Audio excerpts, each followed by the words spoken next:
Somehow, every adventurer finds himself in a sewer at some point in his life, and Daniel is no different. Usually these levels tend to be a bit dull, but this one turned out rather okay. It's quite a step up from the last sewer level I did in Penumbra Requiem. It was supposed to be a blue tinted level, with a feeling of being cold and damp, but it stood out too much to really fit in with the other levels. We settled for a green tint on the brown dungeon set, as it worked nicely as a transition between the Cistern's green stones and the brown torture nave level.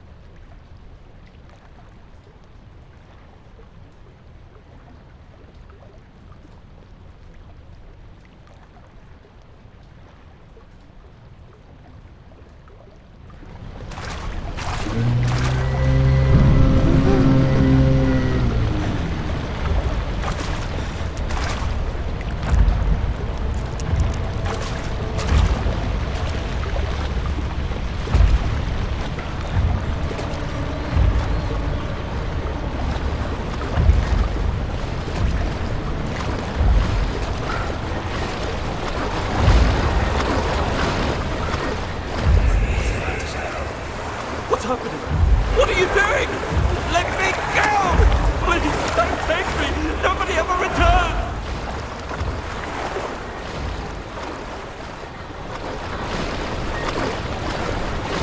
This here was my first job at scripting a puzzle. I must say that I like working on scripts, but that's probably because I love anything that looks or feels like programming. Scripting puzzles does not involve just writing a plain script. You also get to edit entities, create particle systems, set up stuff like areas and entities in the level to support the script. It is actually a lot of fun, and it allows for quite a bit of creativity. This particular puzzle is about having to jam a can of water mill to be able to get through it.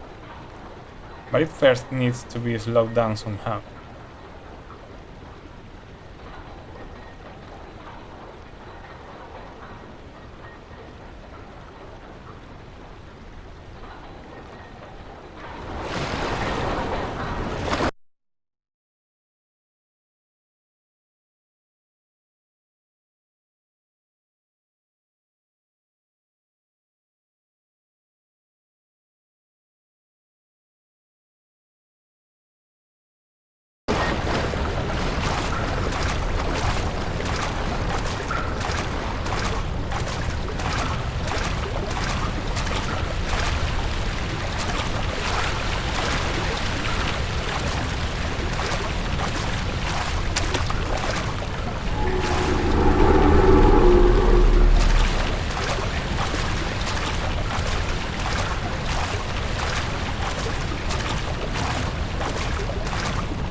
This is the machinery that controls the mill rotation speed. There is not much to say about this part, just a couple levers that change some values when moved, and do stuff when the right value is set. As you might already know, playing around with the combination of both levers, you can notice a background sound changing. At the time of working on this, there was no proper sound available for these background sounds, so I just picked some placeholders from what was in there already. I thought that creaky sound that is heard when the elevator falls down could do a nice one for the medium speed. How wrong I was. It was unbearable to say the least, so I just ended up removing all placeholders and leaving a to-do note in the script.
pipe you see here can be broken to be used later to join the mill. It is actually a model with two bodies joined by a hinge joint. To do this part of the puzzle, I first made it so you could break the joint at some point when pulling, but this just felt really strange. So I just asked James how we were doing this kind of stuff in the game, and he told me to just add some area that counted hits in the script. So every time the pipe collided with this area, certain variable was increased by 1. If you enable the debug window, you can see this area with activating the draw physics debug option.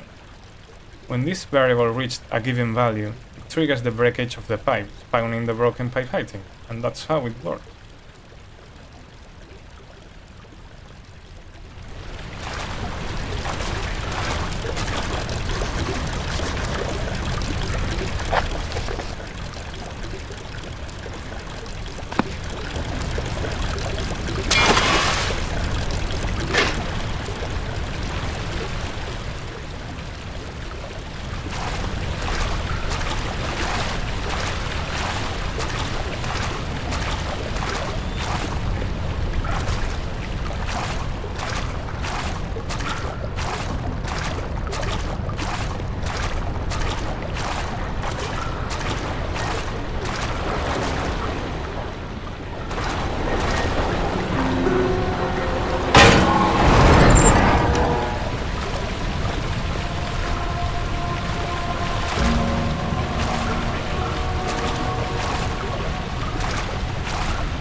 When I was looking at the concept art of Brute Monster, I thought that it should sound like one long tone, which is coming from the tube.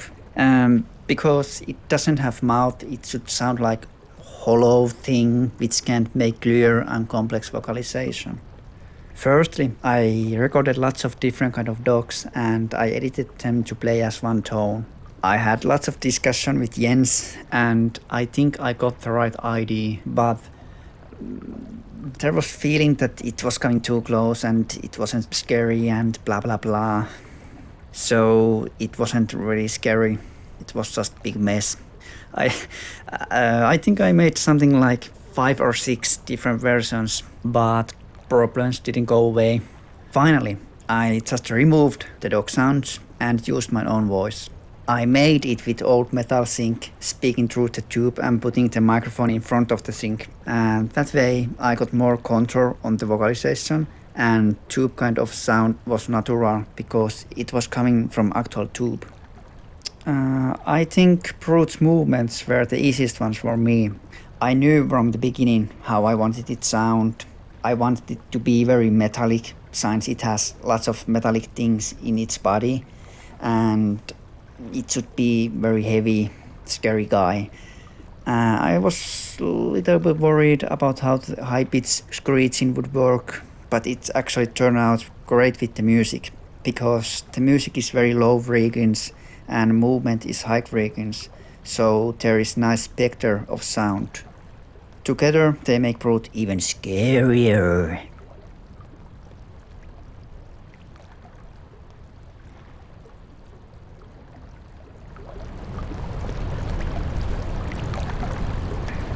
Daniel, turn around this instant. You are carrying the shadow with you.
After almost 2 years of continuous development of the editors, this was my very baptism of fire in level creation.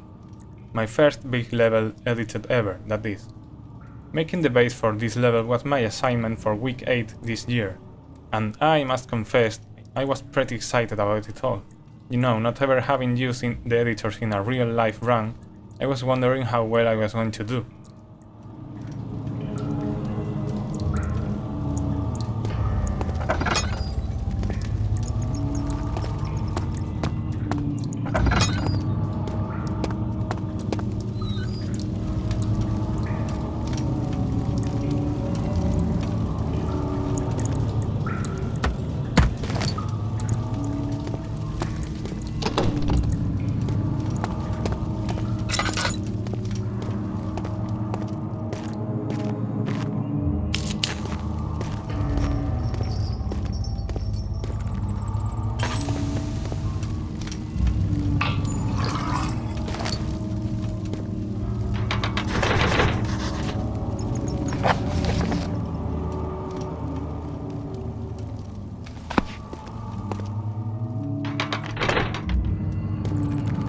August 1839. I can't stop sweating and shaking. The warding ritual was not something of a sane mind. I did not even realize the dungeon was still in use.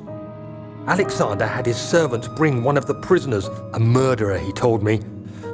Alexander made all the arrangements, but he said I had to perform the ritual in order to have the right effect. The shadow could be led astray by the blood of another. Killing the man would provide us precious time. What else could I do? Alexander said it had to be done. He is saving my life. I don't have the luxury of argument.